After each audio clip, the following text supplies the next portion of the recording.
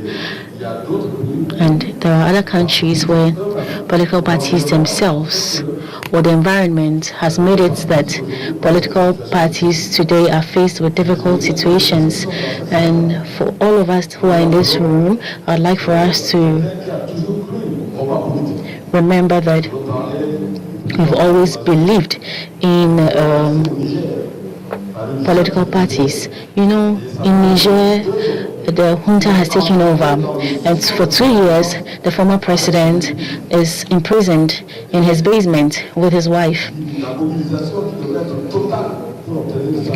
And the mobilization that needed to be complete for his freedom came outside of Africa instead of from Africa, and that is a problem. There's a number of countries in Africa who have been fighting for democracy, for liberty.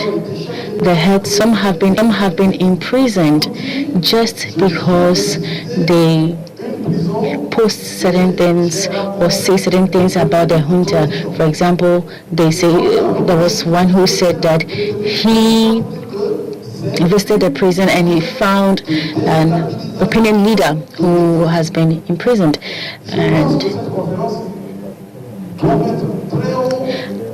he was later detained. And so what I would say is that if we do not respect standards of democracy or the principles of democracy, if we do not hold our leaders accountable, as Mr. Radebe said,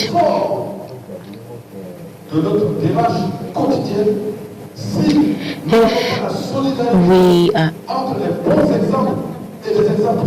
don't follow the good examples that exist, and if we do not communicate and bridge the gaps between Anglophones, Francophones, Luxophones, etc. in Africa to make an Africa a force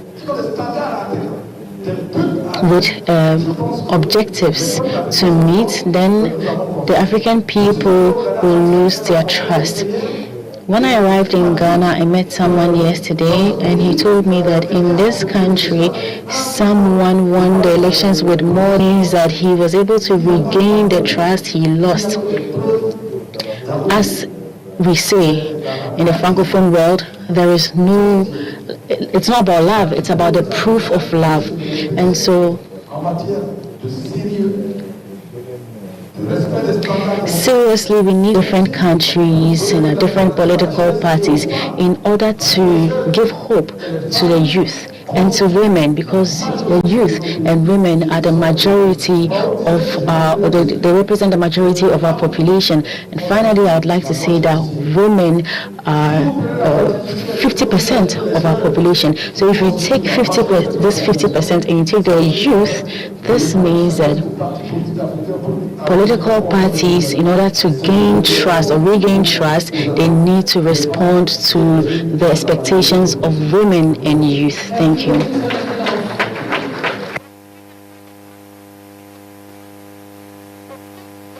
So there's no love, there's only proof of love. Thank you. Thank you for that. Zigele said something so profound towards the end of his submission. The necessity for young people and for women to be included in this conversation. So I want to ask your thoughts on how we bring young leaders meaningfully into African party structures and eventually into policy-making processes. It's possible. That's why we are all here. And we must understand, everyone here, that inside the political parties there are too many issues to solve. But let me tell you, it's a process. Being a process, you cannot solve it one day to another. Young people, what they need, confidence. They need to be sure that the government elected will work for the population and for the country. Give them confidence.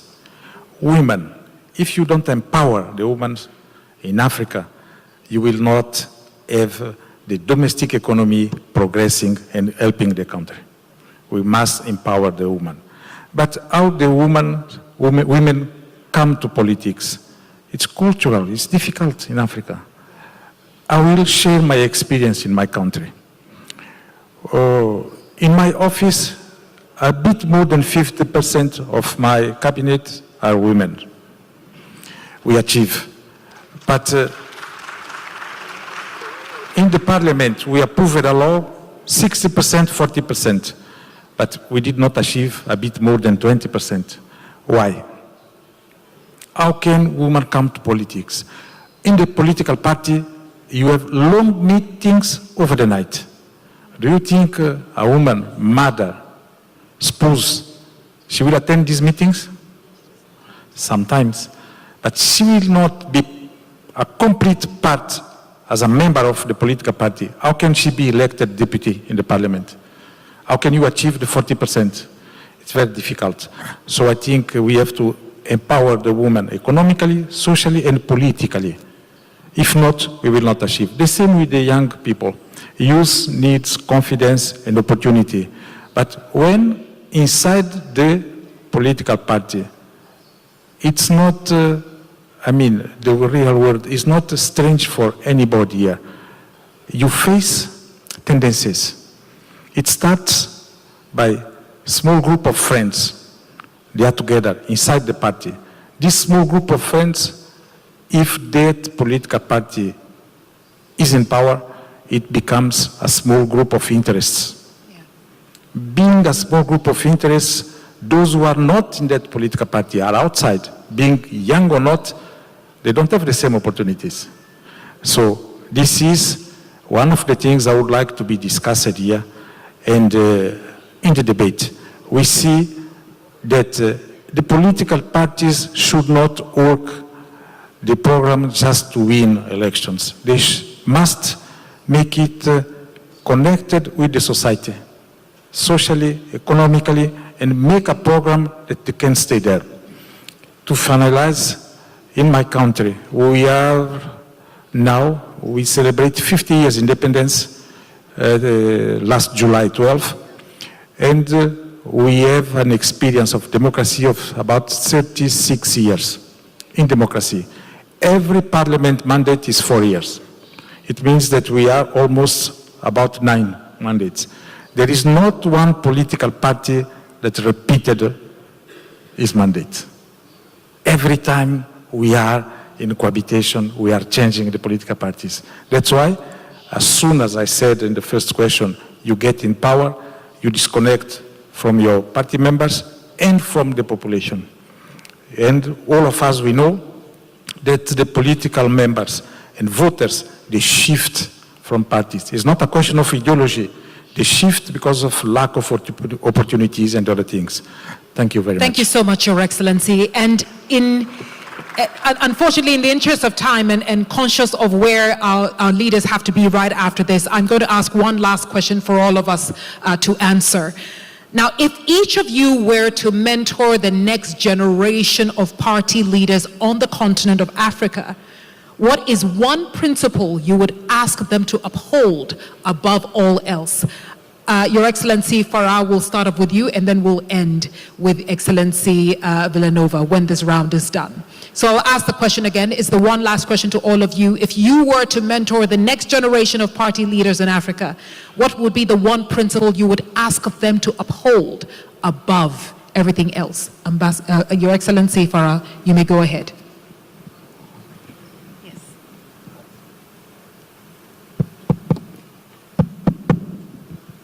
Thank you. Okay, thank you so much. Above everything, I would say we should uphold the word holistic prosperity. Our team says from politics to prosperity, but we rather use the holistic prosperity. we mean economic prosperity, social prosperity, and political prosperity.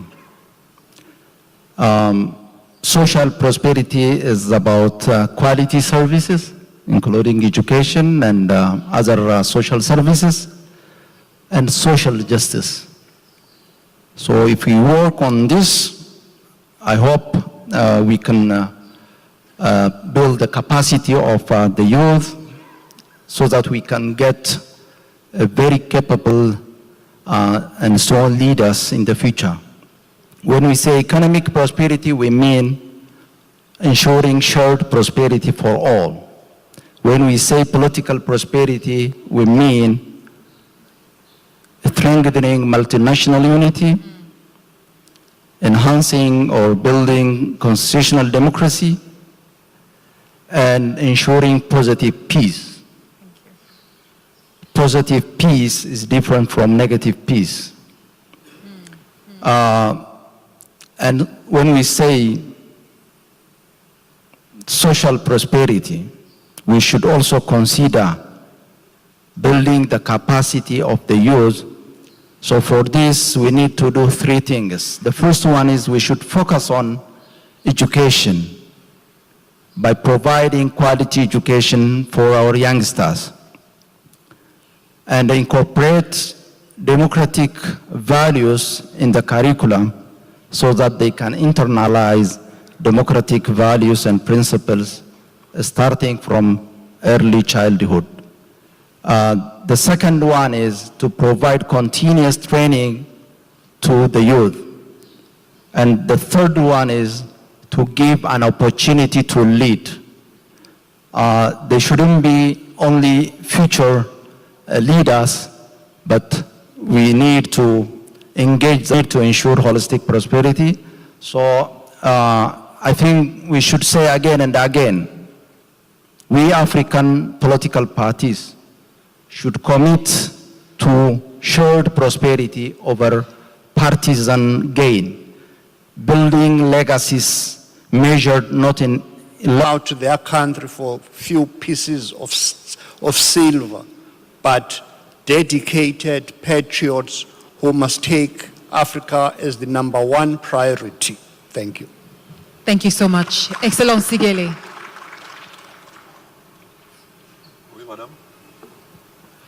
Donc la question c'est, si vous deviez encadrer la prochaine génération en ce qui concerne la politique en Afrique, quel est le principe que vous leur demanderiez? Will you ask them to uphold beyond all else? Thank you. What I would say from experience is to always work considering the political time as a long enough time. That means they should not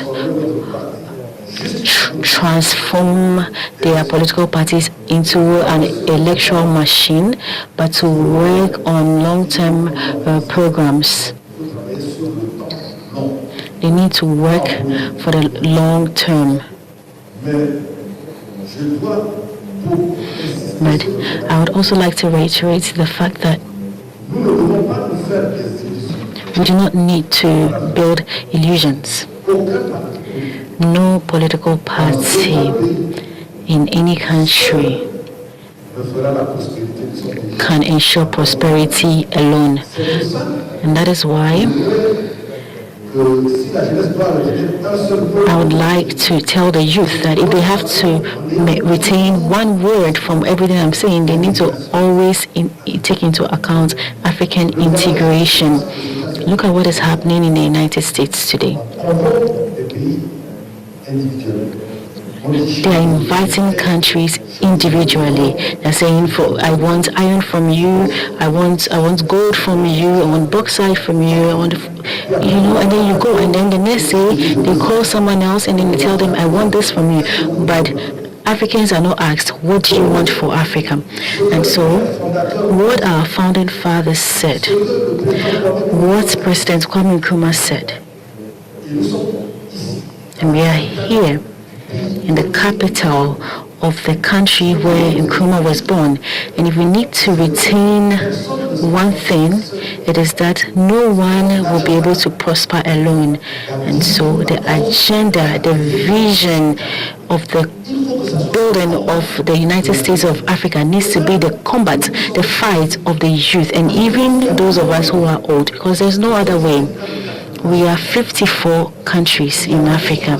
There are some that are rich, there are those that are poor, but all of these countries have resources. The first wealth is men and women. We have 54 ministers of foreign affairs, 54 ministers of economy, 54 ministers of defense, 54 ministers of finance, 54 ministers. We have ministers. And so we need to work together. We need to work together while bearing in mind that Africa is one nation. That is my conviction. I started working at 21 years old, and then I became Prime Minister at 44.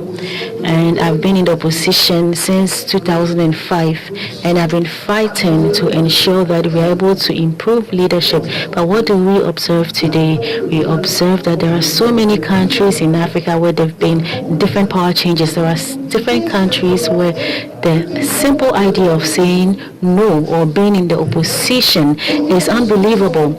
And so those who are ahead should hold the hands of those who are behind. And this can only be done when we have a holistic vision of Africa. And so I see this as a sharing of the ideas of Africa. Otherwise, the fight will not allow Africa to become rich.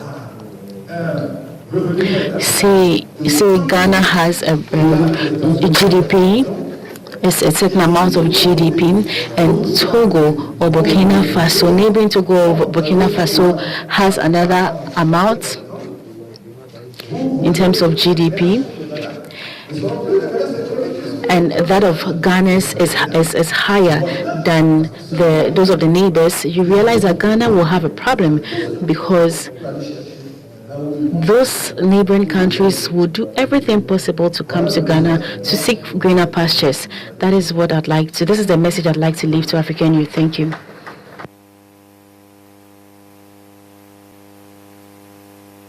The opportunity to end with what you would pass on to generations to come.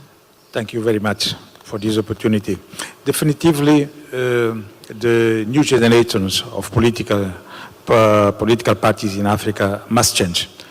I believe the new political plans, the new government programs has to look for the benefit of people. Why? Population in Africa, the statistics say, are growing, will grow. The number of voters in Africa is reducing. People need to see the benefits of the government and of the political parties.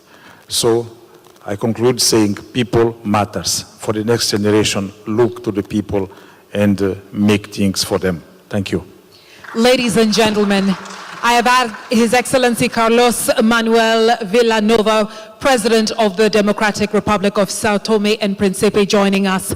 I have had His Excellency Ibrahim Adam Farah, Deputy Prime Minister Ethiopia, and of course Vice President of the Prosperity Party on this panel. I have had the Special Envoy of President Cyril Ramaphosa in the person of His Excellency Jeff Radebe joining us. Last, definitely not the least, the former Prime Minister, Central African Republic, Excellency Martin Sikele, has been our fourth panelist. Ladies and gentlemen, a round of applause for our panelists who have indeed set the tone for the next 3 days. Thank you very much, gentlemen. Merci beaucoup. Thank you so much.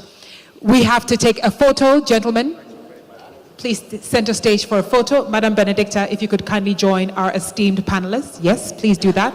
Where is our official photographer? Thank you very much. Please quickly center stage for our panelists. Where's our official photographer? Benedicta, you are our photographer. Now our photographer is gone. All right. Oh, over there. Okay, thank you.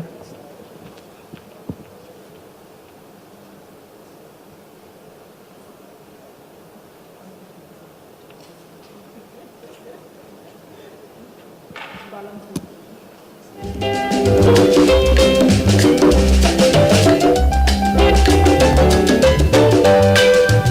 you so much. Thank you so much. And now, ladies and gentlemen, that has set the tone for our next panel. Yes, indeed, we have quite a number of panels over the next 3 days, but I hope that I do have your attention as I am inviting the Political Parties and National Development Planning panel onto the stage now. And this will be moderated or chaired by Alhaji Osman Fode Yansana, who is the leader of the All People's Congress Party delegation and former ambassador of Sierra Leone to Ghana. Can I please have our chair joining us on the stage, please? Our chair. Thank you so much. This panel will have on it Mr. David Ofosu Dorte, Senior Partner, AB and David Africa. It will have Mr. Daudu Abdallah Mohammed, President, the Orange Party. And last not the least, it will also have the National Chairman of Progressives Congress in the person of Professor Nintawe Goshwe Yeluwatda joining us on stage. I hand you now over to your moderator.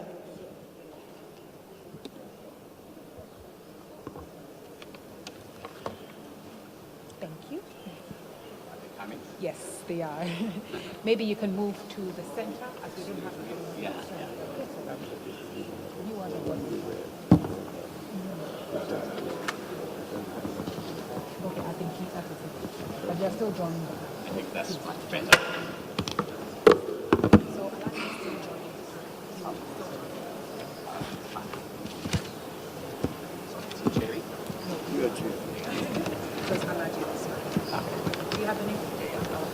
Thank you. Over to you. Yes, madam. I'm sorry. Have you updated it?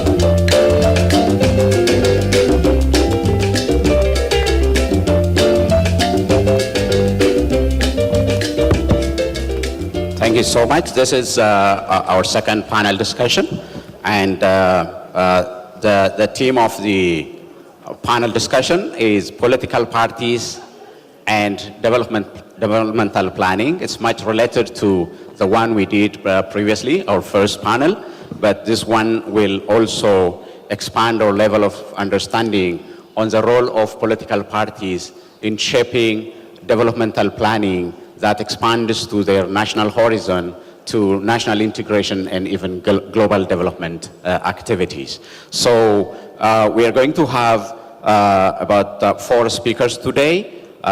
His Excellency Lord Mayor Emma Enoku, Deputy National Chair of All Progressive Congress. The second speaker will be Mr. Daudu Abdullah Mohammed, President of Orange Party. The third speaker will be Mr. David Ofosu Dorte, Senior Partner, AB and David Africa. And the fourth speaker, Alhaji Osman Fode, leader of the All People's Congress Party and the former ambassador of Sierra Leone to Ghana. So I will be chairing this panel discussion. My name is Bikila Hurisa, Minister and Head of the Public and International Relations Division of Prosperity Party, Ethiopia. Thank you, the speakers, and thank you, the audience, for seriously attending to this very important and short panel discussion. The key points of our panel discussion will be the role of political parties in shaping national development planning and then adding value to the regional and global development activities. So in this regard, I would say, for instance, the political parties can be architects of development, architects of the future fate of Africa, and can go beyond. So in that sense, political parties should be oriented towards shaping the development activities and development visions and strategies of their respective countries. In doing so, I strongly believe that they have to carefully address the developmental issues into their manifestos in such a way that the manifestos they prepare for elections should, in one way or another, deeply give due attention to national vision, national strategies, and also regional integration, African development in such a way that their home-based development plans and strategies can add value to African development as well as add value to the world development. I strongly believe that ideologies should also, in one way or another, affect the developmental approach of countries. However, I strongly believe that political parties should not be constrained by the ideologies they follow, as long as the development activities are well addressed in such a way that outcomes and impacts are given due attention to.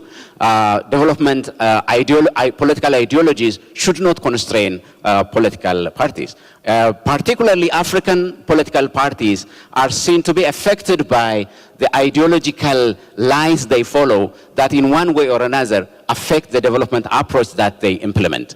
And generally, when we consider political parties and their role in national development planning, the institution building aspect of the political parties is also very important. So institutions that are competent, neutral, and also in one way or another built in terms of human resource, clear vision, structures, and procedures, and technology, and go beyond the horizons of the narrow circles of their operation, and think in terms of long vision, strategies, and also adding value to Africa and the global development initiatives. So we are going to talk about these issues in general, and I will be having the four speakers here who are renowned and highly experienced senior speakers. And I would have a very general question to all of them. Mr. Chair, if I can quickly just interrupt by bringing you one more. I bring you one more panelist kindly that I skipped. Honorable Amadou Mam Diop is here. And Honorable Amadou Diop is the former president and speaker of the National Assembly of Senegal. He's also joining this panel. So now you have a full panel. Okay, that's interesting. You're welcome, sir. Yeah, Over we'll to be you. having the points from the three of them now. So I will have a very general question to all of you so that you can briefly reflect. Can we say political parties can be architects of national political parties play their role of strategic visioning and strategic planning in such a way that their activities can be a good sign of national development that adds value to the economic and social developments of their citizens that can span beyond their activities and add value to the African development activities. Would you say something on these points, please?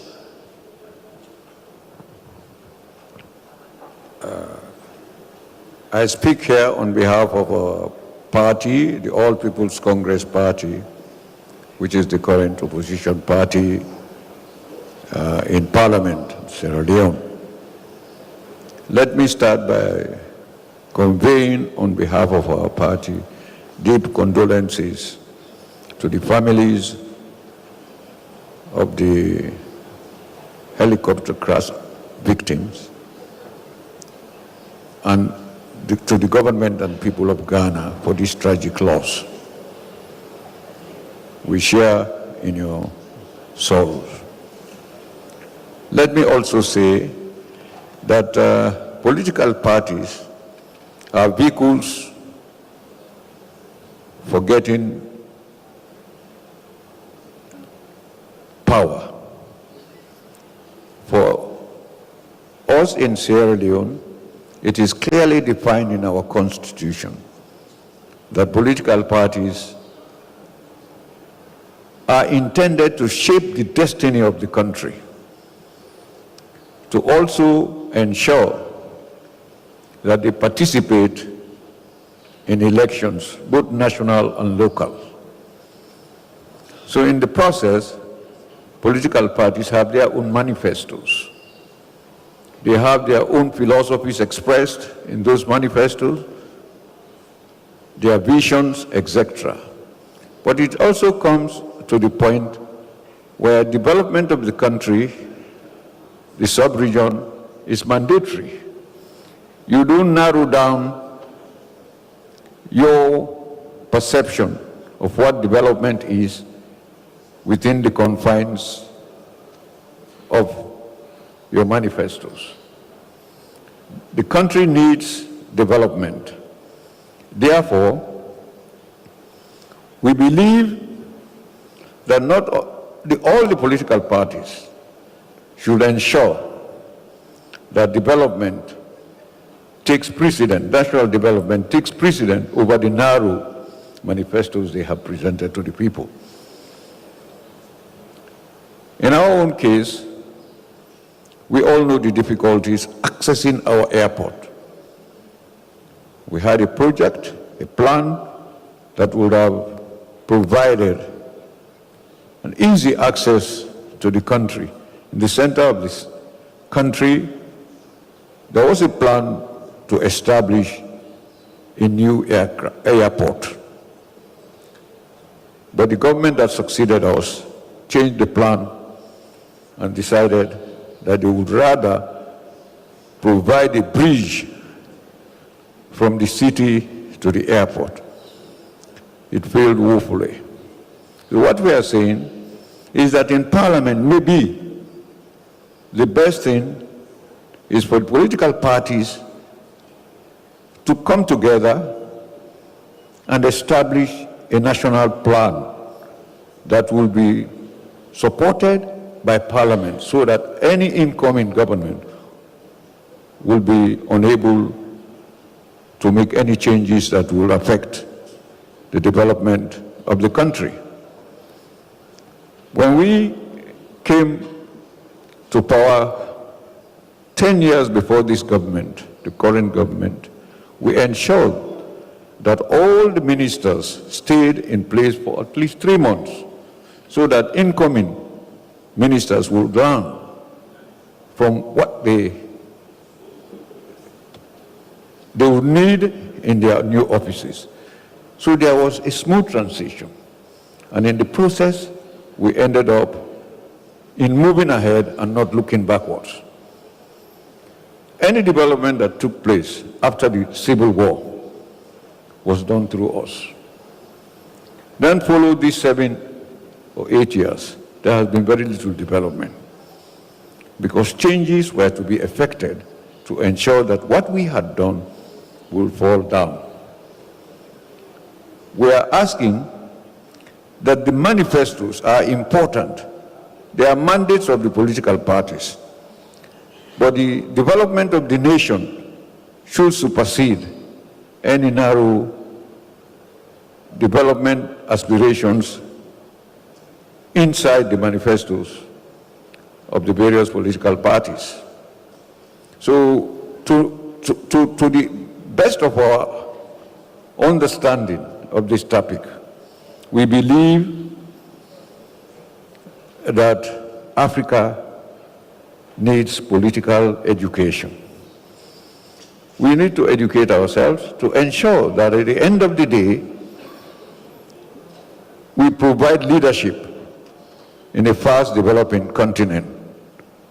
We also believe that we have to build the political capacity of our young generation, the young people, so that they will participate in the development of policies. They should be part of the policy making and not just be implementers of these policies. We also believe that development does not necessarily mean moving in the direction that your party specifically intends you to, but that the development will affect not only your party, but the country as well as the sub-region. and the continent as a whole. So on behalf of my party, we want to assure this conference that it is poised to move Africa to a plane where political parties will not be just observers after they would have won an election. This will be participant in the implementation of development plans they had crafted. Because leaderships of various political parties may not even be part of the implementation process. They are not ministers. The executive members of political parties are not ministers. Ministers are chosen by the government, by the head of state. And they have very little to offer to the party. The party believes in winning elections. They are not party to the implementation of the manifestos they have been able to prepare on behalf of their political parties. Thank you so much. So I would now give the floor to Mr. Dawodu to say a few words on this issue. Distingués invités, chers participants. Distinguished guests, Assalamu alaikum. On behalf of the Orange Party, I would also like to add my voice to those of my predecessors to present my condolences to the people in the government of Ghana, to the families of the victims of the tragedy that happened last week.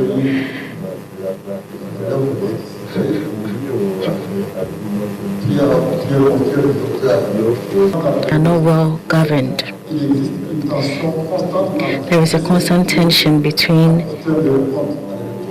the need to meet the objectives of the people within the short mandates and then also meet the long-term objectives.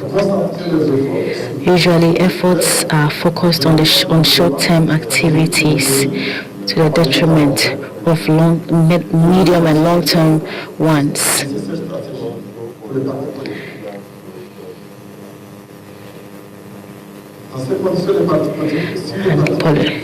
If political parties want to conveniently prepare themselves for the future, they need to invest in their internal structure.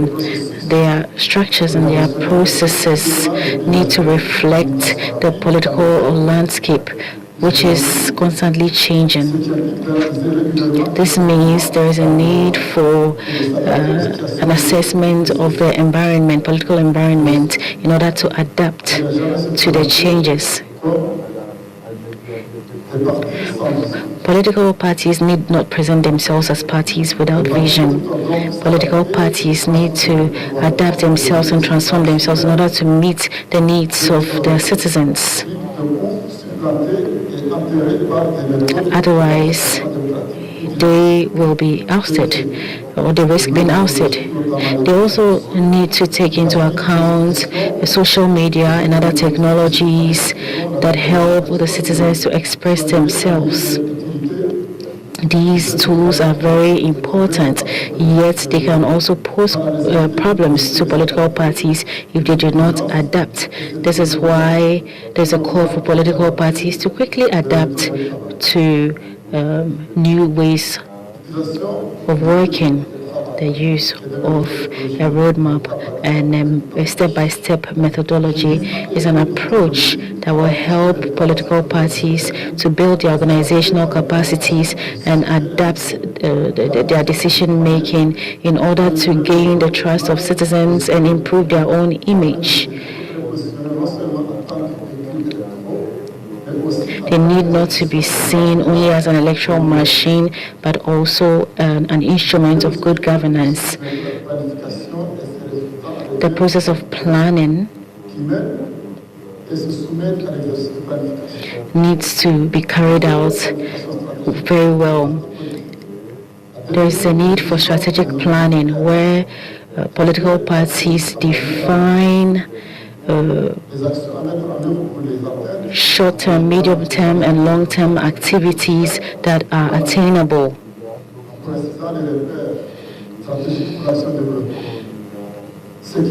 There's a need to define national development initiatives on the basis of in a participatory way. This is how political parties can integrate in their vision national development planning and also development faced with new trends. Thank you. Thank you so much for the good points, good remarks you made. And may I now give the floor to Mr. David Ofusu.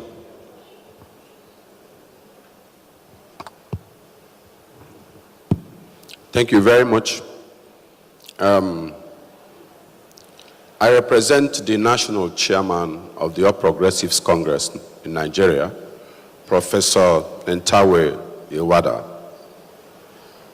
He is the leader and the chairman of the All Progressives Congress in Nigeria, a party that came into power in 2015. And the belief of the All Progressives Congress is that party politics cannot be separated from national development and prosperity. Party politics is rather a group of persons who are supposed to be service agents, and have had their solutions on how to make sure that these services are rendered unto the people.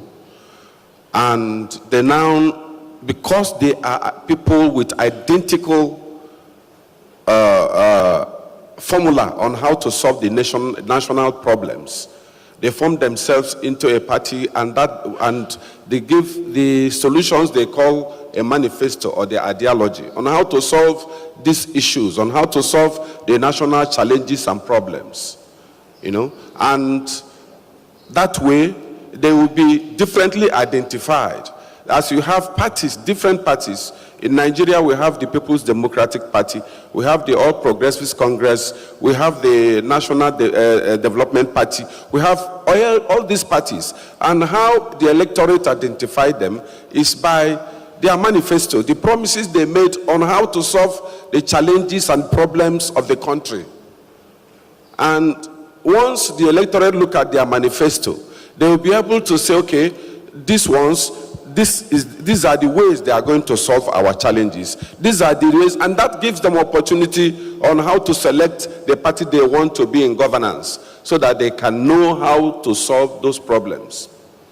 Though, apart from these manifestos and ideologies, we found out before APC came into governance in 2015, there was political fluidity in Nigeria.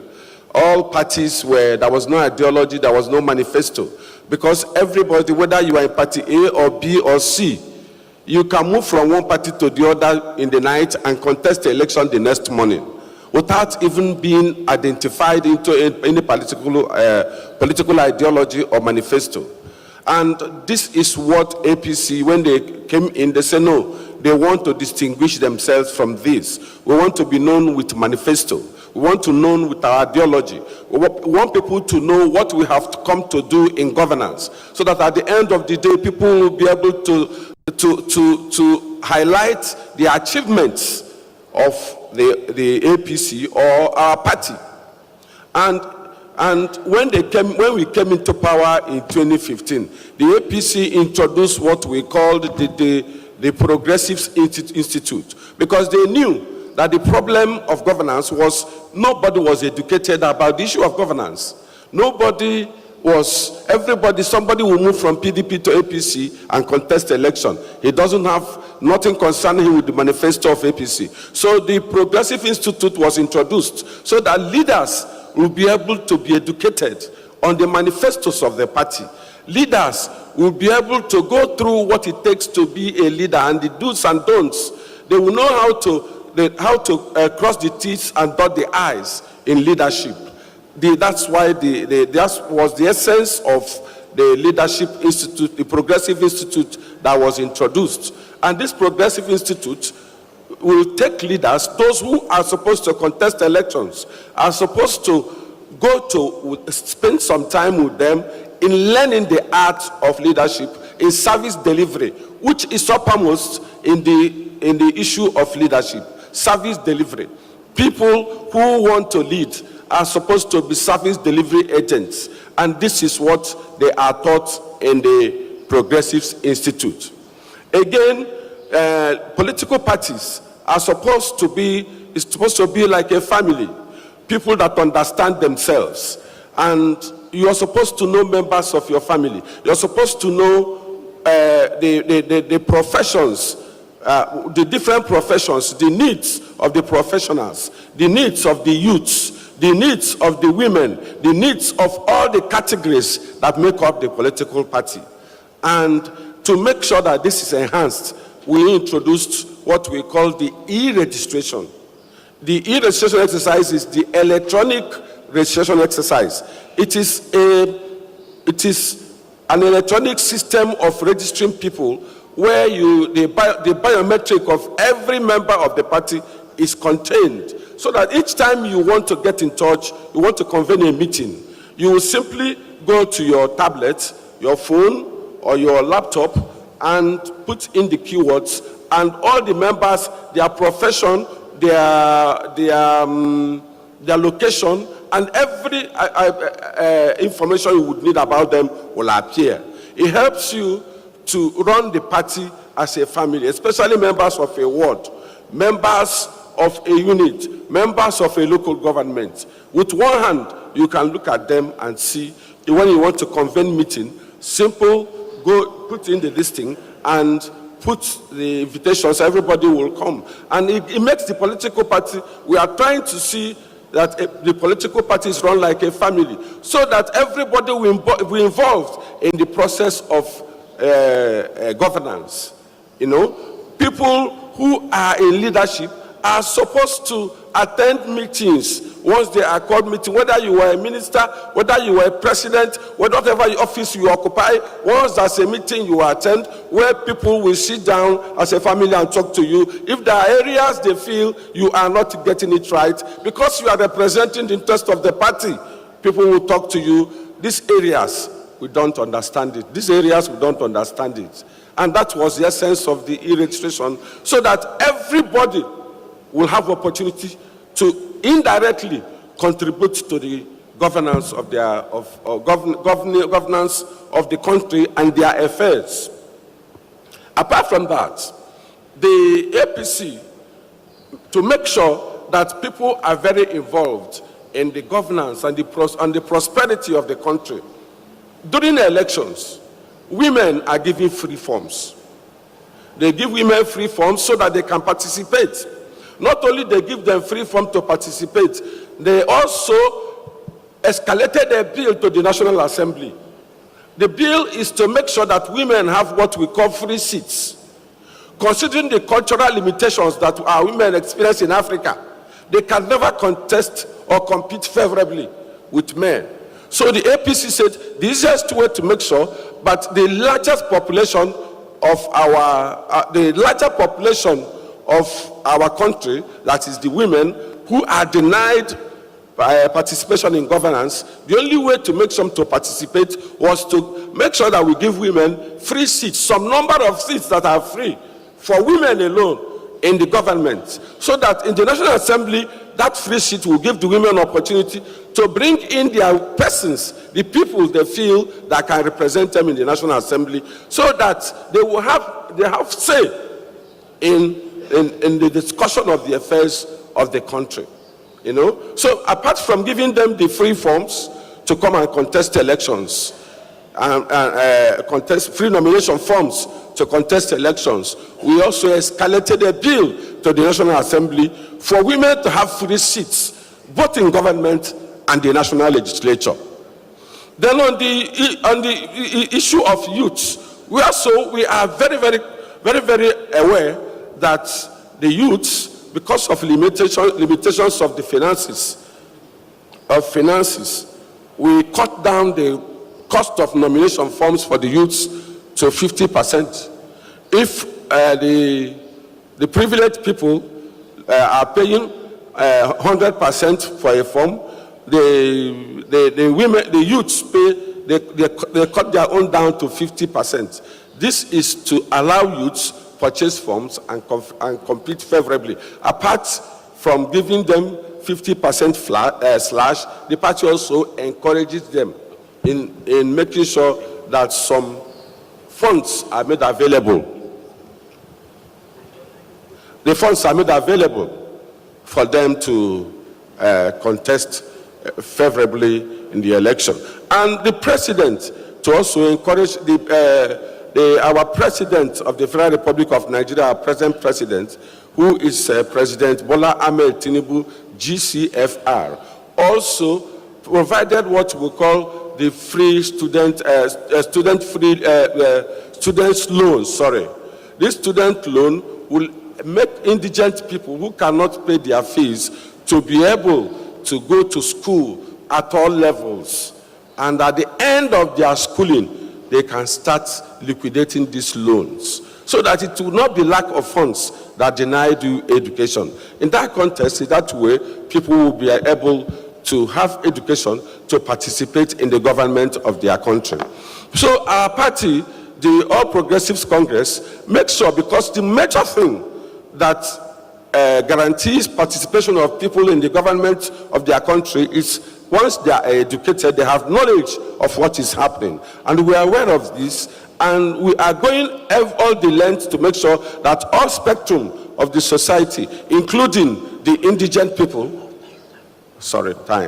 the indigent people are also involved. Time will not permit me, because I've been warned of time repeatedly, but I can tell you the All Progressives Congress in Nigeria is running a very full cadre program to make sure that everybody is incorporated and part of the process of governance, so that there will be prosperity in the country. Thank you very much. Thank you so much. Would you please pass to our other speaker to reflect on the topic? Yeah, at generic words.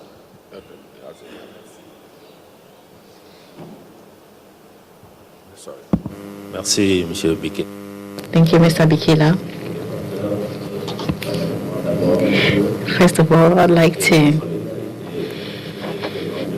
present condolences to the people of Ghana and the authorities of Ghana.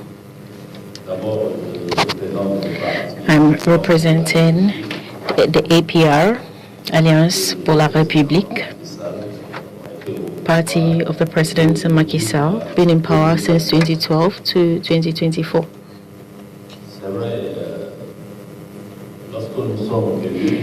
When you are elected, then you need to respond to the needs of the people. And in order to attain this objective, we need to do a certain number of things. First of all, we need to move from partisan affairs. We need to recognize the achievements of the previous government, install a peaceful environment in order to be able to work effectively. And after, when a political party obtains power, they need to start with strategic planning, which is very important and which transcends the years, which transcends political parties and regimes. And then from there on, we can start doing productive investments and also investing in human capital. What we did when we came into power, we are a liberal party, but we governed different parties, socialists from the left, communists, and others. We worked with all these structures from 2012 to 2024. We worked together with these blocs. And then,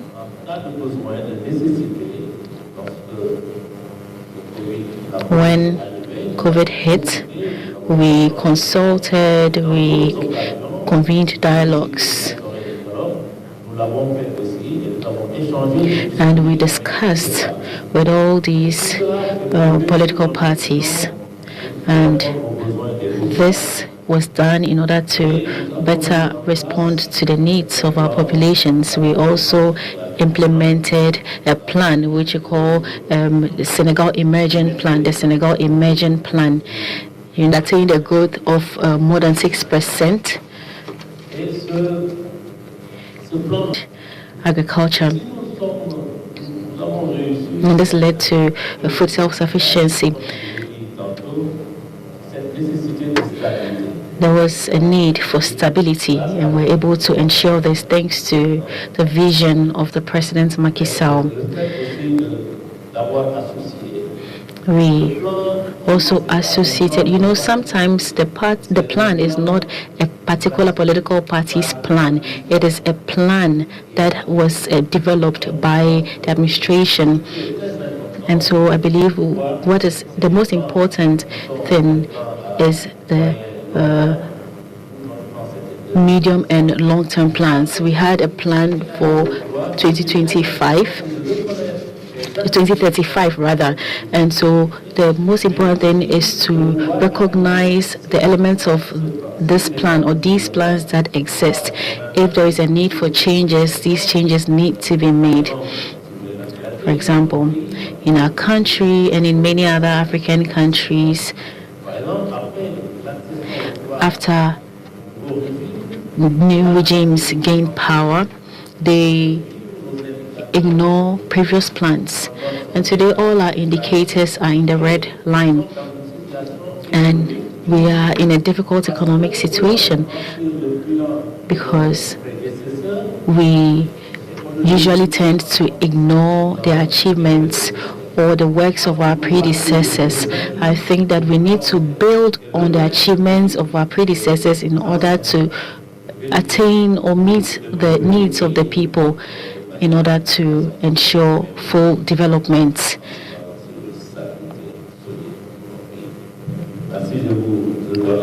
Thank you, and I would like to give you back the floor.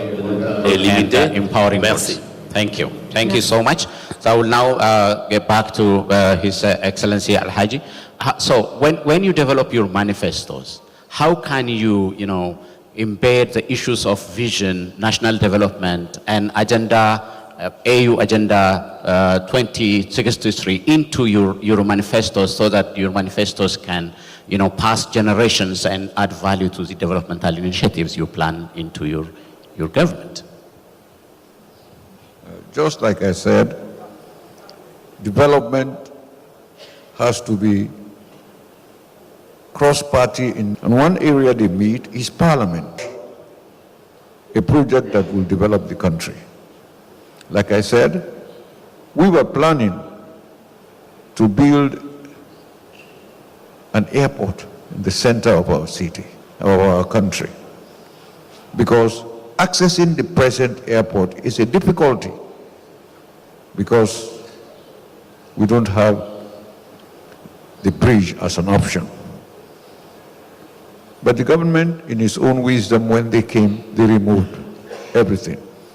What I think we did when we came to power, what I think they should have done is to follow our own footsteps.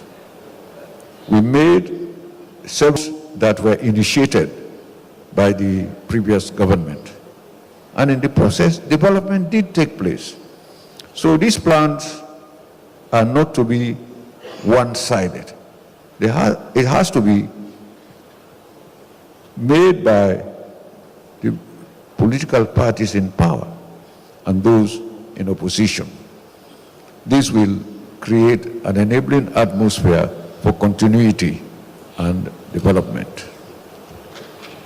Thank you so much. Now let me get back to His Excellency Dawodu.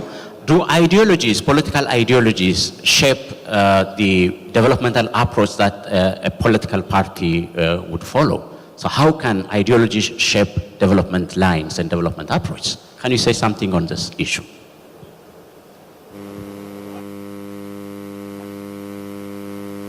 I think for political ideologies,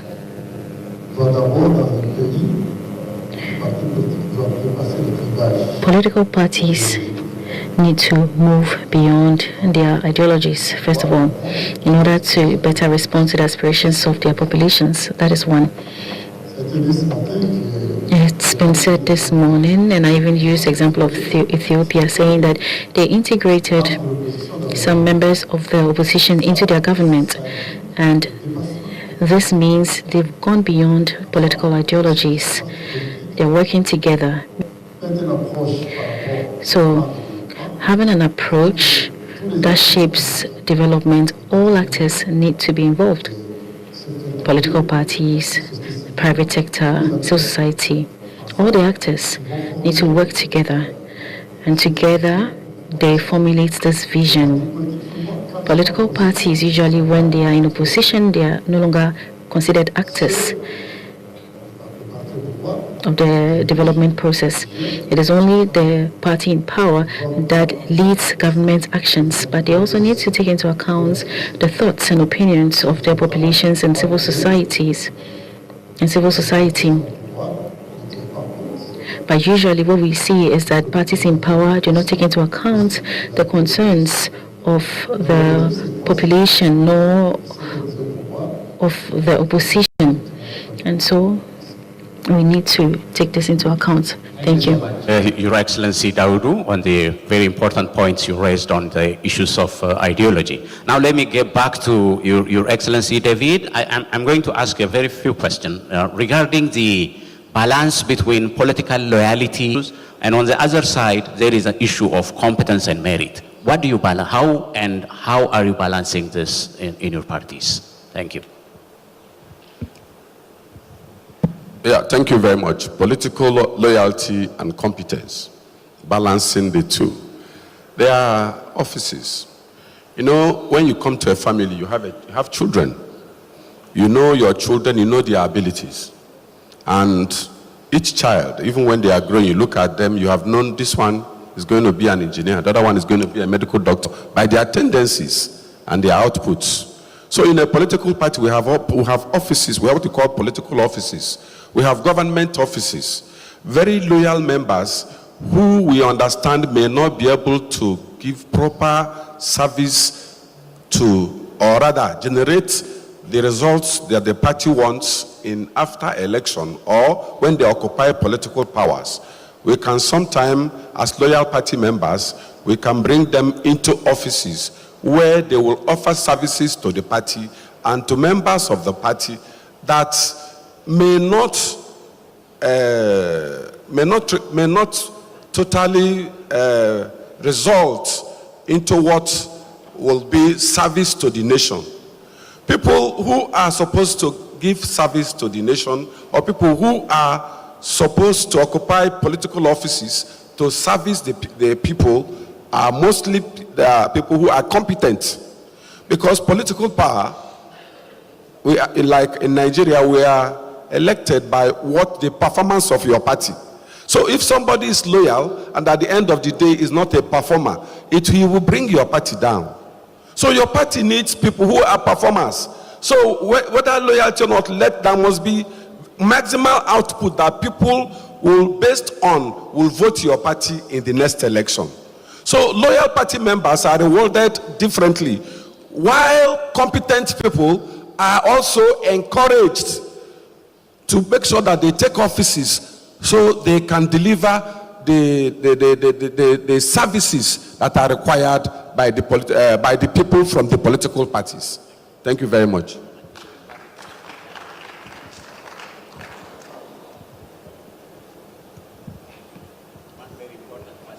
One very important question I want to raise is the issue of institution building, the issue of institution competence and continuity with developmental continuity. How do you build, institutions in your parties and in your state in such a way that political and development initiatives can continue beyond leadership and beyond a given election cycle?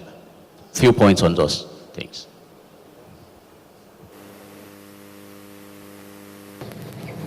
Thank you.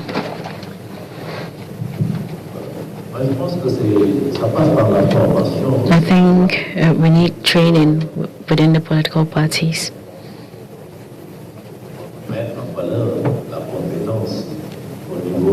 Add value to skills in order to promote the political institution. This is very important because there are so many people who enter politics thinking that, usually in our African countries, politics is seen as what it is. It's not. So we need to ensure training in order to improve on the skills of the people who are part of our political parties. Insights and wonderful remarks you made. And in the interest of time, we are going to wind up our panel discussion here. And the speakers raised a very important and inspiring thoughts on the role of political parties in developmental planning. And they said the role and the mandate of political parties should go beyond the political party cycle and go to the next generation and the upcoming generation in such a way that their development planning can help the country, the region, and also add value to the global development initiatives. To do this, the internal capacity building has been identified as the most important issue. They say parties should have a vision, a strong and compelling vision, in such a way that whatever they do can have value to the realization of vision of citizens and vision of the state and even beyond. So you also said the structure of parties is also important in terms of institution building. So parties that are well structured and well established in the society will have a good chance of integrating developmental activities into their manifestos. You also say the issues of system development, procedures, capacity building of political parties will be a good chance, a good opportunity for them to have good value into the development initiatives of their countries and beyond. You also raised political parties should give due attention to public participation and public involvement in such a way that the needs and interests of the people are well considered in the political activities and then in the development planning that are done by these political parties. And the very important point raised by all the speakers is that political parties should be outcome-oriented, impact-oriented, that adds value to the transformation of the lives of their citizens in the areas of democracy and peace building, in the areas of economic development, social transformation, and service delivery. So whatever the parties can do in their planning activities, it has to be vision-oriented, outcome-oriented, and impact-oriented. That's why we say political parties, well instituted, built with a very strong capacity, can have their own legacies in the development planning of their state and even beyond. Thank you so much for our speakers who have added value to the beauty of this panel discussion. And I thank you again, the speakers, and also the audiences. Thank you so much. Thank you so much to our wonderful moderator, Dr. Bikila Hurisa, Head of Public and International Relations, Prosperity Party. Thank you so much, sir. Ladies and gentlemen, it's now time for a long-awaited break. Lunch break is now here with us. But just by way of announcement, tonight we have the state dinner. It'll be happening at the banquet hall and transportation will be made available. The state dinner will be tonight, immediately from here, from the conference